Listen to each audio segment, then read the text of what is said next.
বিসমিল্লাহির রহমানির রহিম। আশা করি সবাই ভালো আছেন। আমি আলহামদুলিল্লাহ ভালো আছি। মুরগির খামারে আসলাম। তো মুরগির খামারে কতক্ষণ পরে পরে আসতে হয়, দেরিতে আসলে যা হয় তা তো দেখতেই পাচ্ছেন। এই যে মুরগি কিন্তু এতক্ষণ খাদ্য পানি খাইছিল না, এখন আবার খাদ্য পানি খাইতেছে।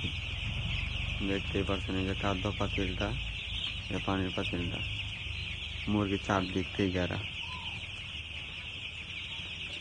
তো মুরগিকে আমরা একটু উঠাইয়া দিলাম। কিছু কিছু মুরগি শুয়েছিল, বসা ছিল। তো এইসব মুরগিকে আমরা লাঠি দিয়ে উঠাইয়া দিলাম। এই জন্য মুরগি এখন খাবার খাইতেছে, পানি খাইতেছে।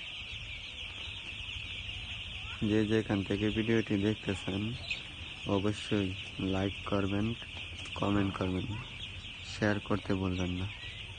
ইউটিউব থেকে দেখলে চ্যানেলটি সাবস্ক্রাইব করে দেবেন। আর ফেসবুক থেকে দেখলে, পেজ থেকে দেখলে ফলো দিতে পারেন। আইডি থেকে দেখলে ফ্রেন্ড রিকোয়েস্ট দিতে পারেন। তো আপনাদের জন্য প্রতিদিন আমি ভিডিও নিয়ে আসি, অবশ্যই পাশে থাকবেন। তো ভালো থাকবেন, সুস্থ থাকবেন। দেখা হবে আবারও ইনশাআল্লাহ।